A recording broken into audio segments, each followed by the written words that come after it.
Hello and welcome to the Kyiv Post Podcast with me, Rahim Rahimtullah. In today's programme, we'll look at the highlights from the March 31st edition of the newspaper.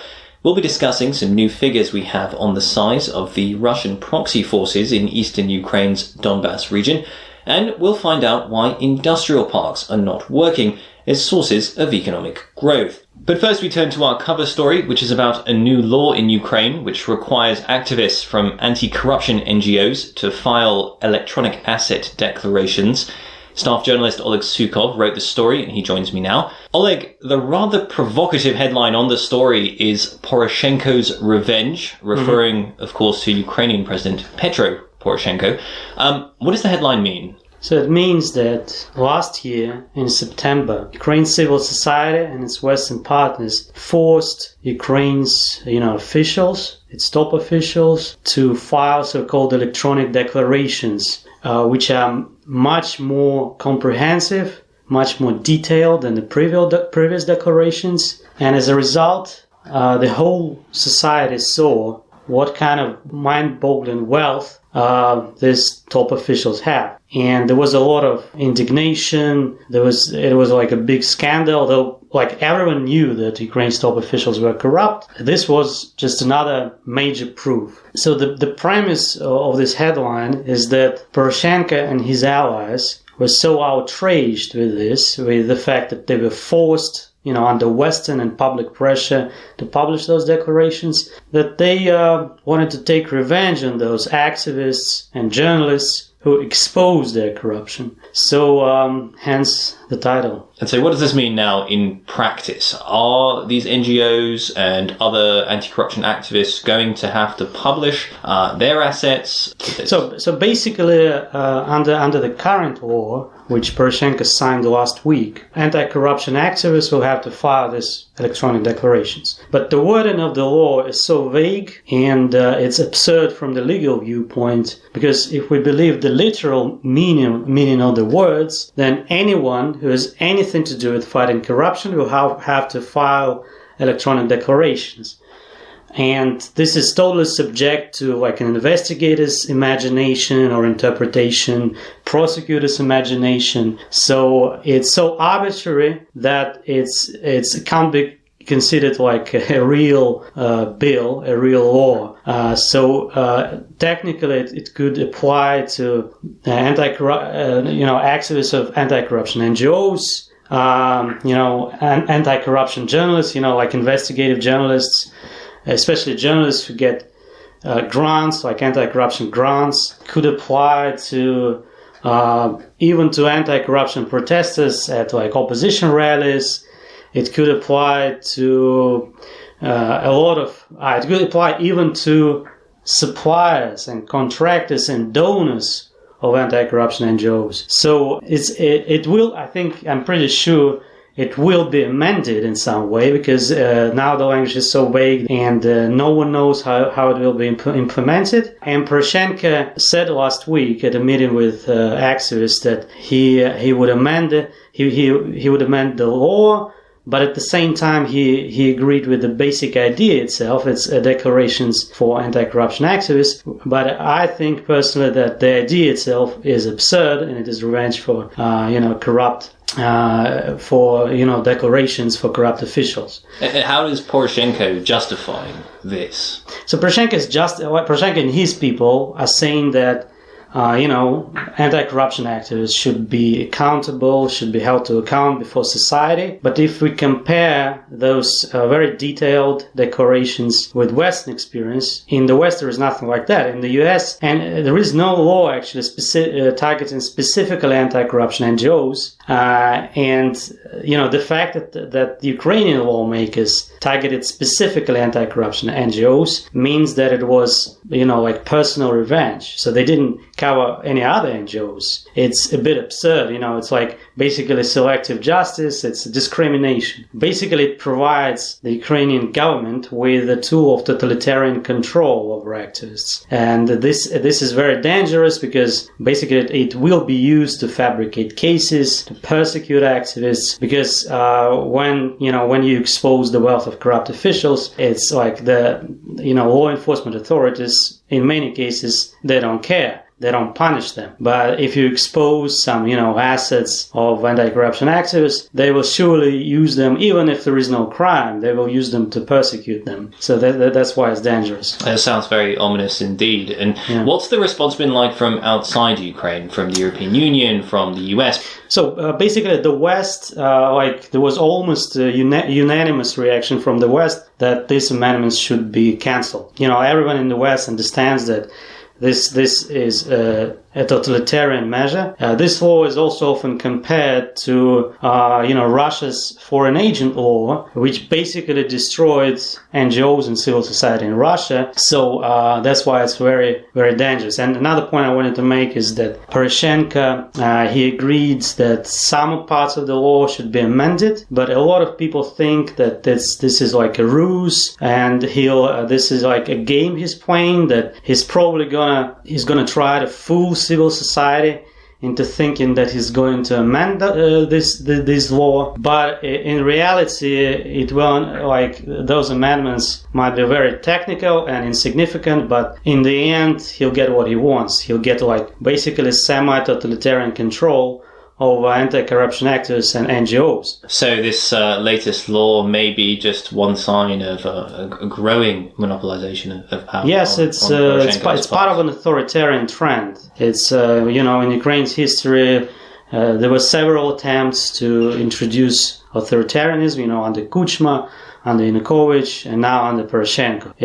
They're quite similar, and we know that the previous two attempts ended pretty badly for the presidents. So let's see what will happen with Poroshenko's, future. All right. Well, Oleg, thank you very much for enlightening us on that topic. We turn now to the issue of the Kremlin-backed forces occupying parts of the Donbass region in eastern Ukraine. Our war correspondent, Will Ponomarenko, joins me now. Will, you've been able to uncover some new data on this question. What did you find? Actually, the figures provided by in our article, it's been provided by intelligence officers of Ukraine, and these figures, they were confirmed by Ministry of Defense, actually. These figures, they present the present situation on weaponry and manpower used by militant forces in Donbass. But we should specify that these figures do not include Russian regular army units stationed there for a particular time. So some of these Russian armies who come and go. Our sources say that we can assess up to 7, maybe 8,000 people stationed in Donbass as a regular army, Russian army. But the number that you quoted in the article was 30,000, and that's the overall size? No. It's only concerning local militants, plus approximately 7,000 of Russian servicemen. In your report, you mentioned about the organization of these forces. So you said their Russian officers are often sent there for 3 or 4 months, and it's like a form of training for them. But it sounded like the units of this rebel army are quite organized now, in quite a sophisticated way. Yes, our sources say that militant army in Donbass was reformed over the past year. It was reformed into much more organized, much more advancedly organized army, and it covers every single inch of the front line. Our sources say that it's a big step, big leap towards more advanced warfare, towards more future combat. Does the army there resemble the Russian military in this sense? Absolutely yes, because all the structure is based on Russian or Soviet old military traditions in their specific way of building troops, of build-ups and other ways. One of the features that you pointed to in the article, which surprised me, was that you said in this army in eastern Ukraine, in the occupied areas, they're using electronic networks to be highly organized and to share information and to communicate. And this was something which had actually started in the US. Yes.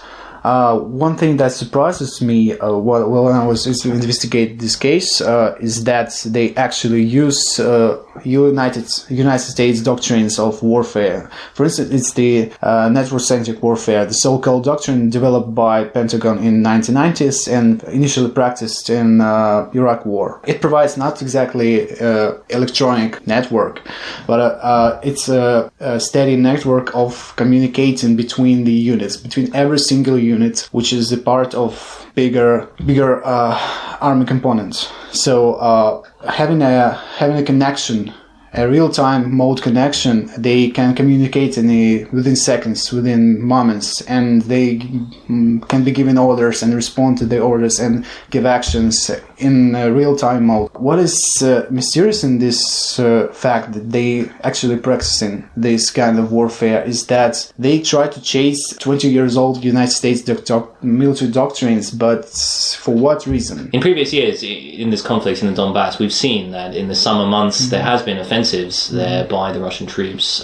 Do you feel that there's any sense that this is building up to something, or are we just going to remain in a stalemate there? I don't think this is going to be a build-up for further escalation. I think that escalation will be happening, but they will be highly controlled by Russian commanders. And by the way, it's a good practice in real combat, but controlled. It's a controlled chaos in battlefield. So I don't think we should wait for some escalation, but still, war is going on. All right, well, that's where we'll have to leave it for today. Many thanks for joining us. And finally, we turn our attention to the economy. This week, the Kyiv Post has a special section focusing on industrial parks, which have been successfully used in many parts of the world to attract foreign investment and stimulate the economy. But in Ukraine, the story is somewhat different. Denis Krasnikov was covering this for us, and he joins me now. Denis, what's gone wrong in Ukraine with industrial parks? I think that industrial parks, as any other business in Ukraine, just lack investments. I think it caused by economic turbulence in the country and by political instability. It will be a little bit better, the situation in industrial parks when foreign investors will understand that actually Ukraine has a lot of possibilities. Ukraine has vast, fertile lands, but at the moment we have very few industrial parks that are actually operating, and